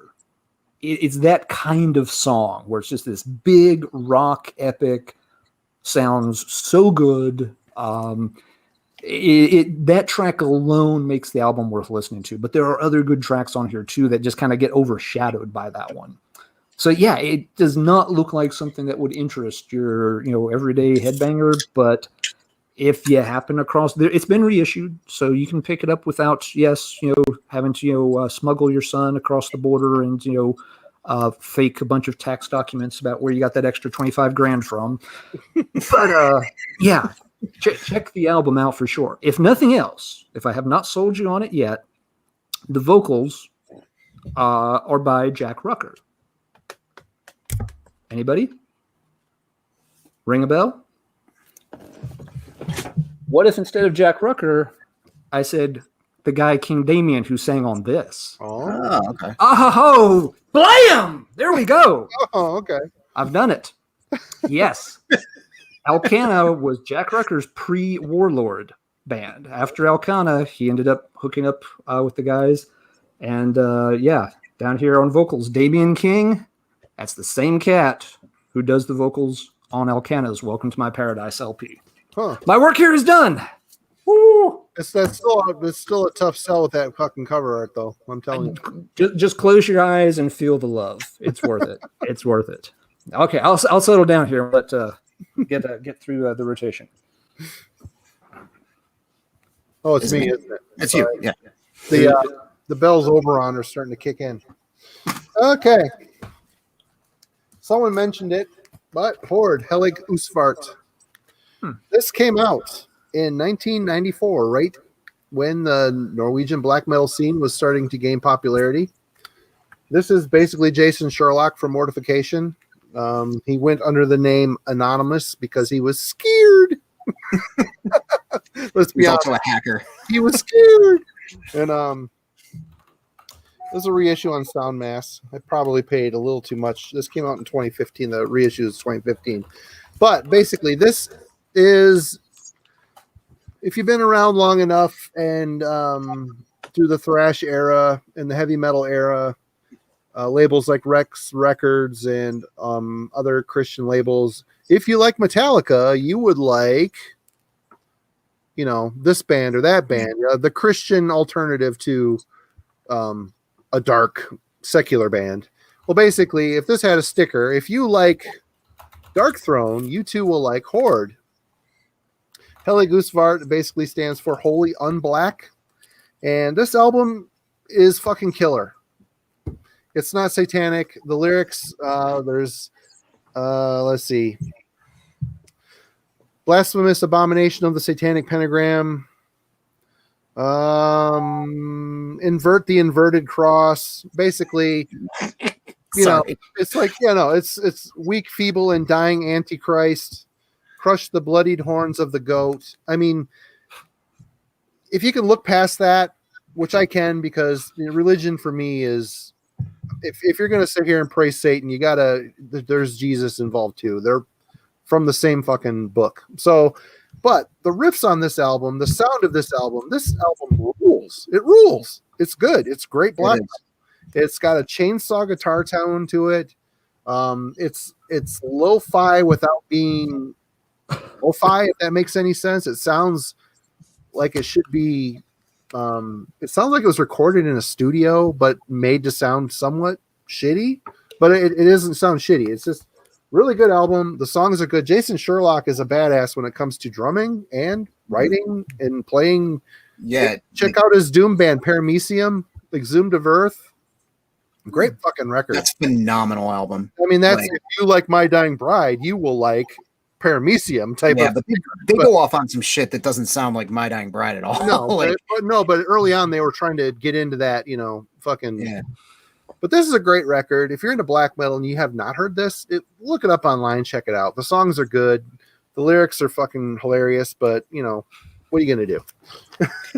I've listened to it. I've just pulled it up on YouTube and stuff. It's great. It's super a good album. I have a question, Mr. Rictonen. Yes. If you invert an inverted cross, doesn't that turn it back right side up the way it was supposed to be in the first place? Yeah, that's holy then. It's not turn the cross right side up. So yeah. I was thinking the same damn thing. It's like turn your frown upside down. It's like the same fucking thing. Upside down to turn it up again. Turn the cross right side up. Feel the holy grow. Somewhere members of Oz are getting ready to sue us for this. Still need a copy of that EP. If anybody's home. That's such a cool EP. Random side note, since it came up and because I'm full of Red Bull and I'm going to go off on tangents, I got that EP on vinyl once upon a time off eBay, Pat. And the guy was really nice. We had chatted, sent a couple emails back and forth while I was bidding on it. He was super cool. And he... I won it, and then he never sent it and didn't show up for a while. And so eventually he's like, hey, what's up with the EP not showing up? He's like, I don't know how to tell you this. You seemed really nice. And I noticed when I was getting ready to pack it up, the record had a slight warp to it. And I heard you could get a record unwarped by ironing it. He ironed the fucking grooves off the Oz EP. He went ahead and sent it to me and just flat as a pancake. Not a fucking groove left on the goddamn thing. Just like the one-sided LP where there's just nothing. Yeah. Yes. Just cool. A flat. You could bold on this kind of surfaces. Ice skated on it. Was so goddamn flat. Yeah, he gave me all the money back. He's like, here's the record anyway. It's like, I feel like such an idiot. I'm just like, yeah, you're a big fucking idiot. Yep. You're gonna play a great game of disc golf with this. Thank you. Yeah, I mean, it's so damn flat. It's like one of those non-Newtonian surfaces where you can have particles spin with infinite momentum or some bullshit on it. It's like, goddamn, dude, just send me the fucking record. I just paid you. You didn't have to do my dry cleaning. that was my first experience with the Oz EP. Oh boy. Yeah. Man, how do I follow that up? I can't. But you can try. This is Eucharist. This is not the black metal Eucharist. This is a dark, heavy hardcore band from the mid-90s. The guitarist Mark Telfian is a dude of note if you follow DIY hardcore. He played in Devoid of Faith. He played in Limp Wrist, a bunch of other bands. This is more similar to anything else, probably early Neurosis before they started playing really slow, like the very first Neurosis record. Kind of stuff like that. It's very heavy tone-wise. I think it would maybe appeal to metalheads because it's kind of gloomy. It's not like thrash metal riffs or anything. It's not crossover. At the a lot of kind of dirgy slow parts here and there. Almost borders on grind a few times. There's some sort of pseudo blast beats going on. Kind of phlegmy, shouted kind of crust vocals. It's a really good record. This dude Mark moved around and he lived in Virginia when he did this. Just met some people. He wanted to do something heavy, kind of a hardcore record, and everybody else was into that band of Veil and pop punk and stuff. And he just recorded this one full length album. I think there might have been a demo or something, but that's it. I think they appeared on a comp or two, and that's all. It's really good. Kind of crusty, heavy, kind of hardcore stuff from the mid-90s on Mountain Records out of New York. This record is post-paid $5 US. Even in 1995, that's a hell of a deal. Yeah, it is. Mm-hmm. And that brings Alan back in. Okay, calm blue ocean. He did a couple of laps around the house. He's feeling a little less Red Bulled up. And Calm blue ocean. Pretty blue flowers. just look at that prog album cover on that other album you showed, and it'll calm you right down. Just kind of focus on the Elkanah cover. And The fish. And we're back into focus. Yes. All right. And so with that, let's talk Black Diamond. Can't imagine where they came up with that name from. That's a caper we need to get to the bottom of. But yeah, this is a New York band. Recorded this one album. If I remember right, this is from '82, and it's a really solid album. The production leaves a little bit to be desired. You can tell it's a small time affair. The vinyl's even really thin on this. So even that whatever pressing plant they went to, they were definitely asking for, the midnight discount special or something. But it's just very good guitar-driven early U.S. metal sound. This is pre-thrash, pre-glam and sleaze getting really big. So just really solid. If you like guitar-driven, solid heavy metal stuff, it's a cool one. I've never been able to decide if the cover is cool or bad. I mean, they really had to work to cram that logo on there like that, but I kind of dig whatever's going on with this thing over here. So yeah. I don't know. Looking at that cover art, I wouldn't assume that was metal. I would have assumed it was some kind of punk or something. Yeah, it doesn't. It's another one. The back cover, if I remember right, too, is just real plain. Yeah, they give you nothing to go on here in terms of what's going to be inside it. But yeah, somebody again described it to me as like, look, if you like, a lot of these other, just stuff like Crisis, Hard as a Rock, all these pre-thrash bands that were doing heavy metal, in the earliest '80s, like, you like guitars, you like basic, straightforward 4/4 heavy metal, you'll like the album. Just like, okay, shut up and take my money. And yeah, it was a cool one. But yeah, I've never seen or heard anything else about the band. They seem to show up, do this one album, and just disappear. Black Diamond right in his face. Black Diamond. Really strange name. I have no idea what they could have gotten it from. I don't know. Okay. We're going to show off some of my sweet fucking Norwegian skills. We got Kvist with For Kunsten ma vi ivig vike. Nailed it. Well done. One and done black metal. These guys were great, and they sounded to me a bit atypical from a lot of the other bands. They kind of an unrelenting sound on those. It's a pretty fast record. The melodies are cool. It's kind of a murky style of riffs. I don't know. It's Norwegian, but it is atypical for me. This is an atypical Norwegian black metal album. It came out in '96, right in the heyday. Maybe a little late, but good stuff. I don't know why they never continued. They must have broke up. I looked up what bands the members went on to form after it, and they weren't bands I recognized. So I don't know. But this is a great record. This is a reissue, a peaceful reissue. 2013.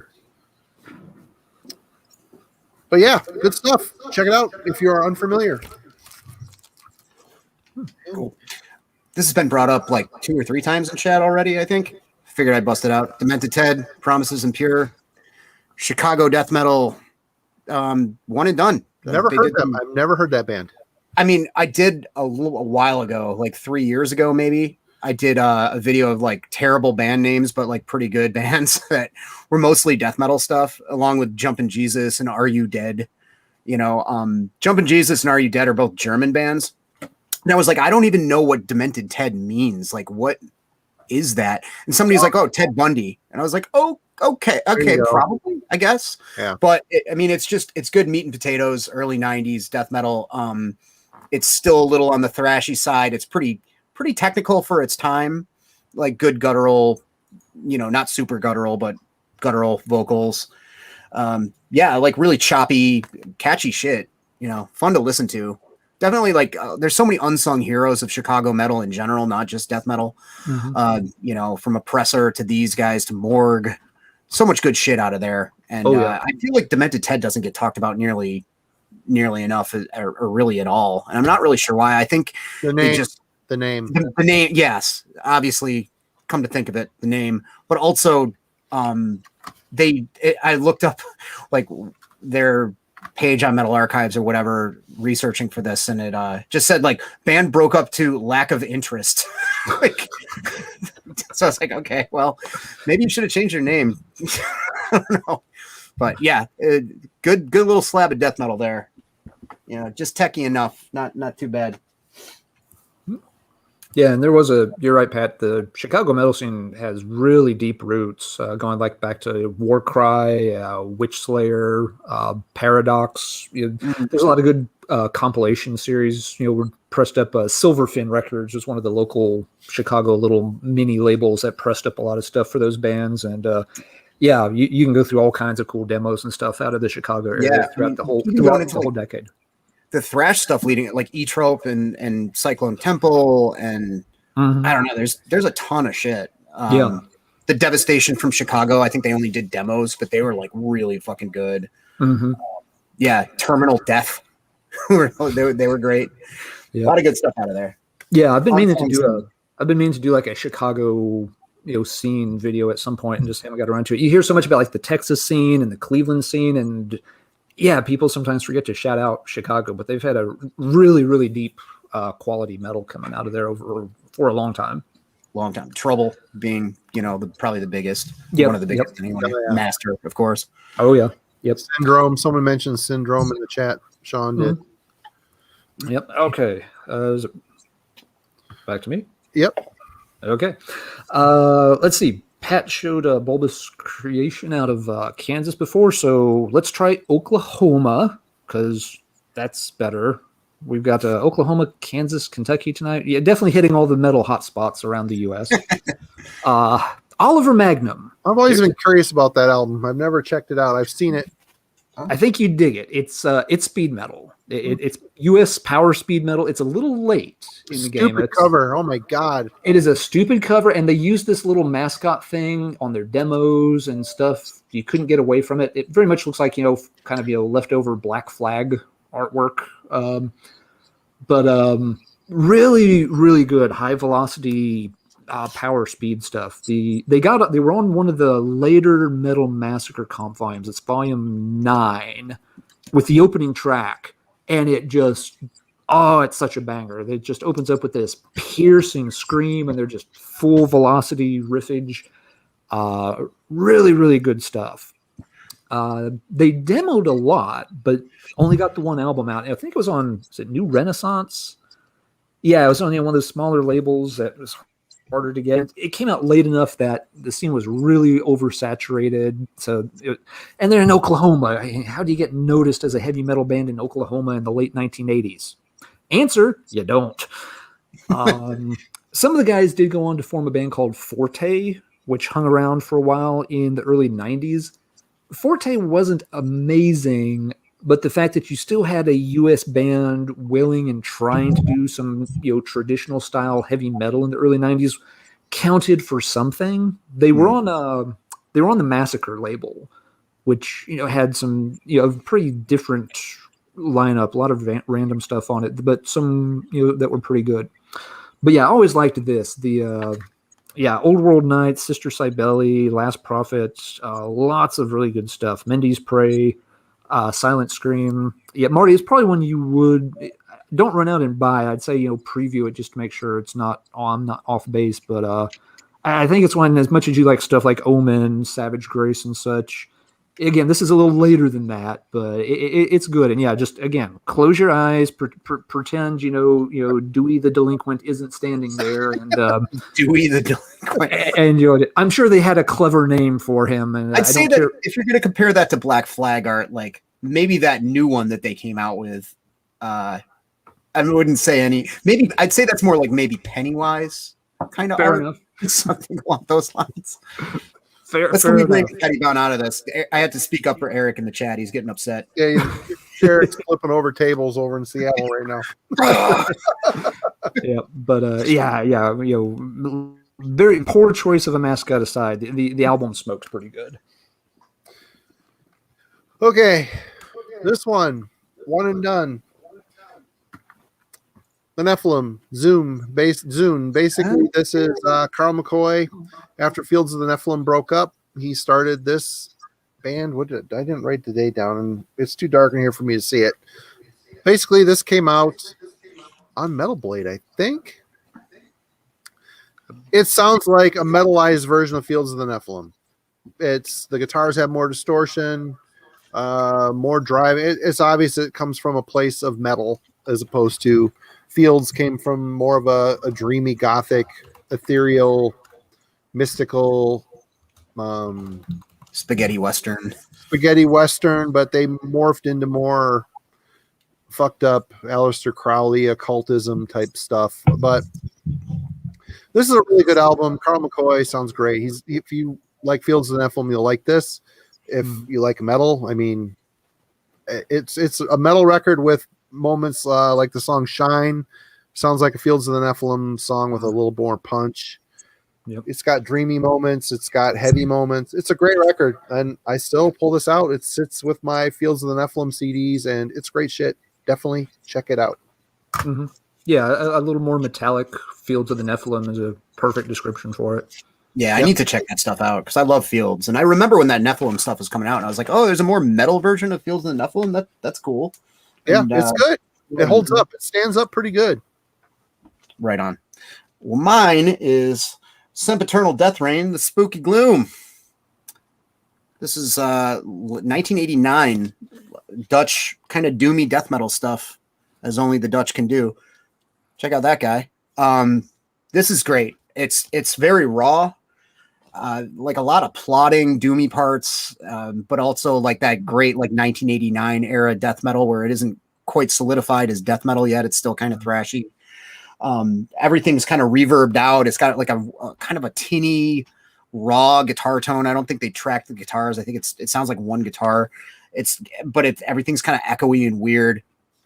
It's just a really kind of obscure sounding, dark, gauzy kind of death metal record with a lot of doom elements. And like basically, I mean, a lot of stuff from this country's Asphyx and Pestilence and everything. I think a lot of doom death stuff gets the Asphyx name thrown on it, or at least like the slower, heavier bands. And this band was right along there in the beginning, and they were kind of a flash in the pan, one album, and then they kind of just dissolved. I really don't know much else about them, really.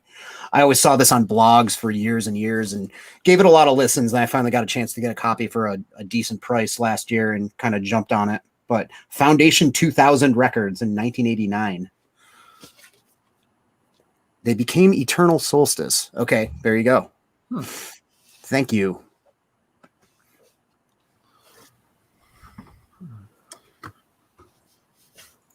Alan up next. Alrighty. So we like heavy metal. We like guitars. We like the Texas heavy metal scene. We like Mad Hatter. This one came out in '84. So that's obviously one of the sort of watershed years for heavy metal, especially with US releases. This is great. It's not speed metal, but it's very up-tempo, very guitar-driven, lots of guitar hotshot heroics here. Just a really, really fine album. It's a short album, too. I think the whole thing only clocks in at barely over half an hour, so the songs clip by really, really fast, but they're all really good. Now, this is one that used to be very, very hard to find. It was one of those sort of, big grail collector items for a while. But then a dealer tracked down one of the band members who still had a bunch of leftover stock. And so it's not that it's easy to find now, but, copies kind of, get put out on the market pretty regularly. So it's not if somebody was collecting 20, 25 years ago, they'd look at this and think, oh my God, that's, one of the 10 rarest albums ever. Not that way anymore. It's much more obtainable than it used to be, but the band never did anything else. And I don't think it's ever gotten any kind of release or reissue either. So yeah, it's a really cool album. It's a little bit like the Black Diamond album I showed earlier, but with better production, a little better sound quality.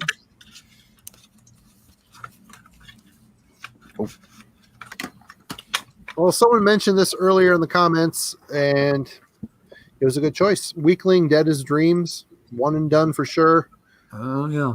This band has members of Vast that went on to be in Vastum, the Galt, the fucking Champs, and Asunder.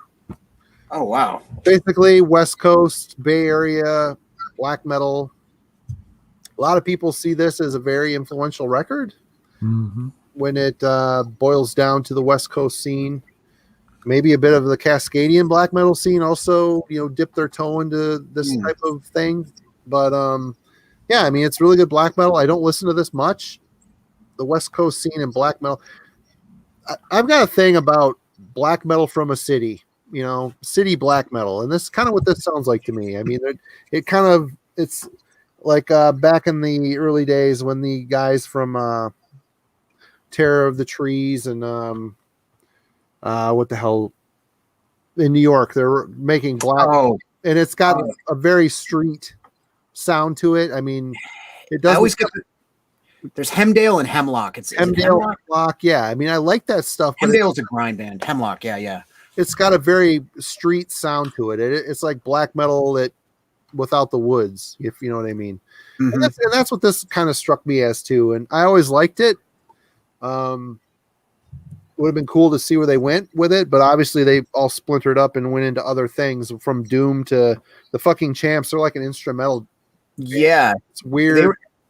They were like a indie like metal, but all the they were like Queen sounding kind of leads and stuff. Yeah, they had really funny song. It was kind of hipstery stuff. But I kind of didn't mind it. It's like some of the same dudes that were in Tight Bros from way back when. I think that's weird. I didn't know there was any connection between those bands. But.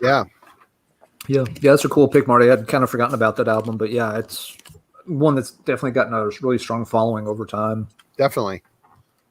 And that would be Patrick. All right. So veering off from metal entirely, just bear with me. Be done with this in a moment. Get ready to throw your garbage, people. The band that was between Minor Threat and Fugazi. Embrace. Okay. Really, they had a demo that I don't even think got released to the public because there's a couple of demo songs on here, but there was an era during DC hardcore called Revolution Summer where basically shit got out of control like it did in the 80s with violence, skinheads, and everybody beating the shit out of each other every show. So Ian Mackay and then some of his friends all started bands that were a little bit more rockish, a little bit more like not just like 3-chord circle pit beat the shit out of each other music. One of them was Rites of Spring, which members of that went on to be in Fugazi. And then there was a couple other bands that were like, I think Gray Matter was part of that. There's some other stuff. Proto-emo, exactly. Yeah, this is the beginning when they started using that term. Miles away from whatever emo became later. But you could tell they were listening to like a lot of college rock, like REM and U2 and whatever was big at the time, but mixing it with Minor Threat. It's very like upbeat, melodic, a lot of personal lyrics, personal politics, stuff like that. Some of my favorite lyrics, about growing up and friendships, all that kind of hardcore kind of shit is on this record. So it's an awesome album. The first time I ever heard it wasn't actually the original songs. It was a homeless benefit that was all these different bands covering it, including Avail and Rancid and Undertow and a bunch of shit. It was actually Trustkill #1, that tribute to this. And I was like, I got to hear the original. And it's great. It's like when Ian Mackay kind of started to stretch his vocal ability a little bit more. He kind of sang towards the end of Minor Threat too, like on the Salad Days stuff, but he kind of, perfected his approach in Fugazi with this record. So cool record.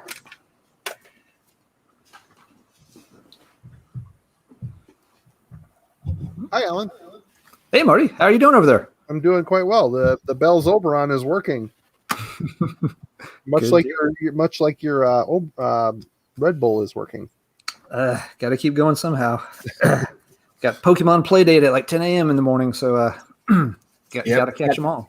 Got T-ball at 9:30. We're all hitting the road. All right, this one, this one's maybe cheating a little bit because it's a 10-inch with 2 songs on it, but it's all the band ever did, and it was really, really good. I've got a cheat coming up big time. Yeah, it is Eisentor's Mighty. That is good.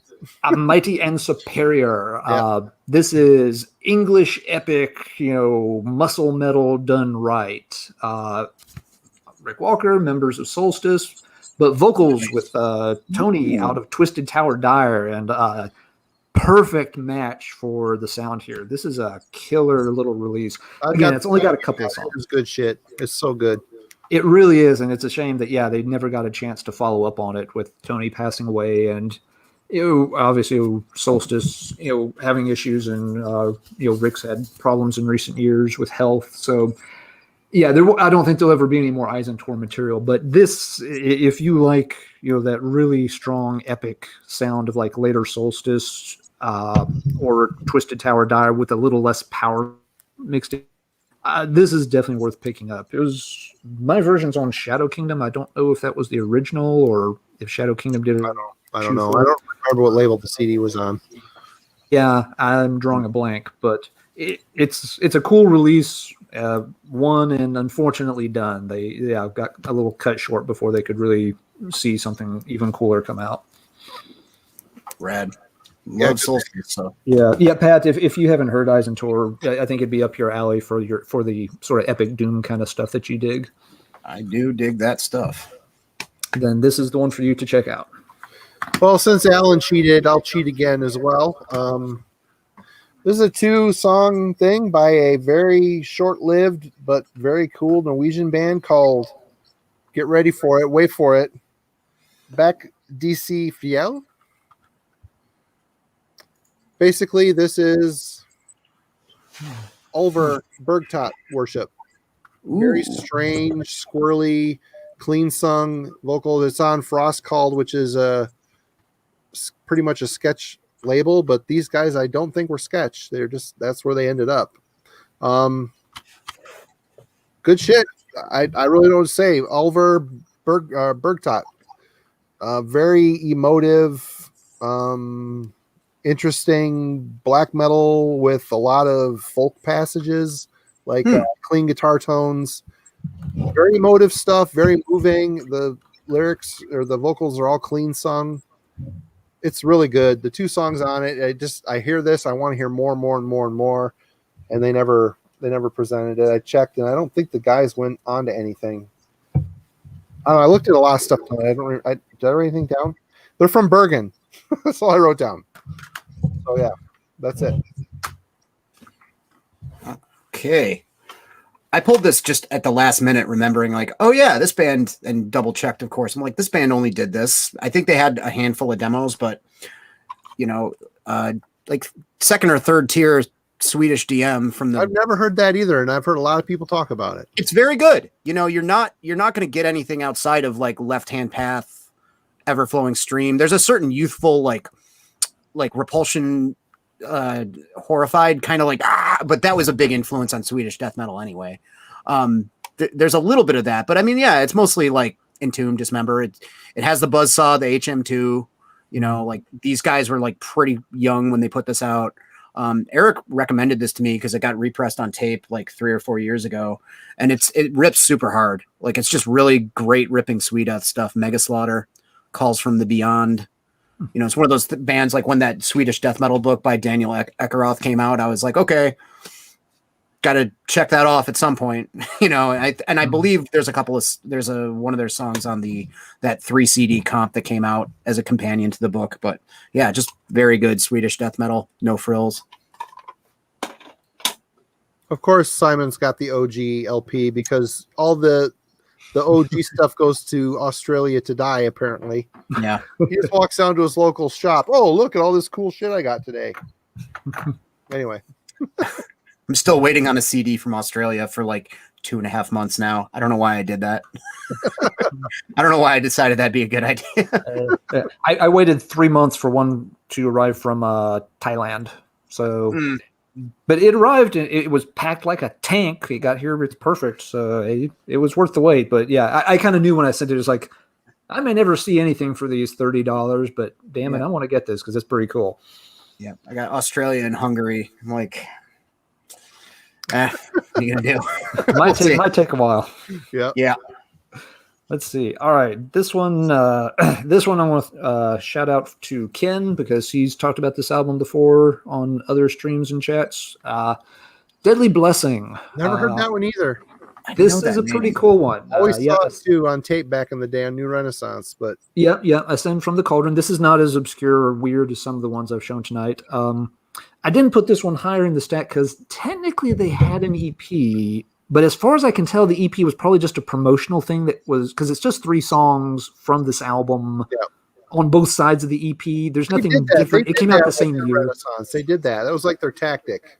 Yeah. You see that with other titles on there. And so to hell with it. I want to put it out there because it's a really cool album. They had their own sound. They did other demos, but somehow they never got another album out. And I think, again, it was just a matter of being at the wrong time. I'm double checking, but this one, it came out in 1988, and the metal scene was a very, very crowded place by 1988. It was hard to get recognition, even when you had a quality band with a quality album. But this is one I'll admit I have not played this one in a while, but there have been times where I'll just play this, for a week solid. It just does not come out of the CD player. Solid quality US heavy metal gem. If you're not familiar with it, it's a good one to check out. Will do. Okay. Back to you, Marty. This is my last one, and I grabbed it because someone mentioned it, and I said this is probably too good to not show. Disincarnate Dreams of the Carrion Kind. This band is most notable for James Murphy. This is his solo project. I mean, he was back in the day when this came out, he was hired gun for Obituary, Cancer, Death. Yeah. Yep. I mean, he made the later. Yeah. Yep. Testament. Basically, if you were into Roadrunner or Road Racer records, chances are you bought the album like, oh, great, James Murphy again. But this is some pretty good death metal that stands up with early Gorguts. All the other Florida bands, not that Gorguts is Floridian by any means. I'm just saying that this has a very Florida sound. It's got there's 4 members. It's a full band. There's a guy in here, Brian Keegan. He was in Mutilation Ritual. He was a vocalist, and a Thomas Vader. He was in Acid Bath. So. Oh, that's right. Yeah. Because I just went on a deep dive of Acid Bath stuff because I decided at age 43 get into Acid Bath. Yeah. And that's a hard band to get into. But I remember being like, okay, because I thought that there was a link between Acid Bath and Paralysis because they're both from Louisiana, and there isn't. But I went on Metal Archives to just nerd out, and I was like, oh, Disincarnate. All right, go, cool. Yeah. So. Yeah, Acid Bath is a hard one to get into. It's one of those bands, for my tastes, I probably shouldn't like them, but I absolutely love them. I don't know why. I remember seeing when Pagan Terrorism Tactics came out, and it's this weird title with this really weird cover. And I totally dismissed it, and then I think it got reviewed in probably Metal Maniacs. I think Sue Knowles actually did it, and she never did a lot of reviews. No, and she had it listed as one of her top 1 or 2 albums for the entire decade. I'm just like, okay, I need to get over the weird cover and give that a chance. If she's ranking it that high, I knew enough to pay attention to things that she would. If she ranked it that high, it was worth listening to. And it's just it was weird, but after a couple listens, this is really, really cool. It's got a lot working against it, especially in this day and age. There's some really almost bordering on proto new metal and grungy elements and stuff. Yep. But it's legit. It's coming from a really real dark place, and I appreciate it for that reason. But Dax's lyrics are really strange, but they're very interesting. But sometimes get kind of out there, but in the kind of, you could tell, kind of a Jim Morrison wannabe in terms of the the poetry involved, probably. Is it my turn? It's Pat's turn. Okay, last one for me. Another cheat. It's a 7-inch. What are you gonna do?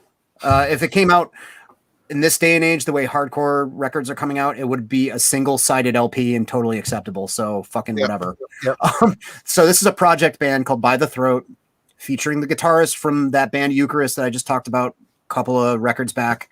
Mark Telfian played guitar. Singer from Monster X, And if you know Monster X, they were a grindcore. They were a straight edge grindcore band with like super inhuman grindcore vocals, almost death grind kind of vocals. I don't even know what to compare them to because they were like sort of weirdly echoey, like cupped mic, completely terrifying vocals. So that vocal style over just like distorted, fast 3-chord hardcore stuff.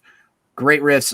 The guitarist was Nate Wilson, who was in Devoid of Faith, ran Gloom Records, just played in a bunch of great bands over the years, like Dust Oath, Devoid of Faith, Give Up. He's one of those guys. Like all these scenes have like a couple of people that play tons of shit. And it's 8 songs. It's got some pretty cool sound clips on it. There's one from like I think it's from some expose from the late 80s about like skinheads fighting and stuff. And there's a sound clip that says like, this kid's a skinhead even Nancy Reagan could love. He's a straight edge skinhead. Like, because at the time there was issues with straight edge kids being violent dickheads. So they had like, I think they had one of the lyrics is about that. But yeah, just like really heavy pissed hardcore with like pretty much like brutal death metal vocals over it. Really good stuff. From Albany. Okay, my last one as well. I say this is one of my favorite one and dones. It is a band out of Arizona called Wars Wolf. And they made this one album, 1987, a really small label. It's a little hard to describe. It's maybe in the kind of like a toned down Wasp sort of style. It's fits that. Some of the tracks do have a little bit of what you might consider sort of a desert atmosphere. Not desert rock. It's not trying to sound like Caius or anything. It's too early for that. But it's just a really solid album. Good songs. It's got a weird cover choice of Call Me. Literally says Blondie cover, which you wouldn't think would work, but actually is not bad here. But yeah, it's a very solid metal release.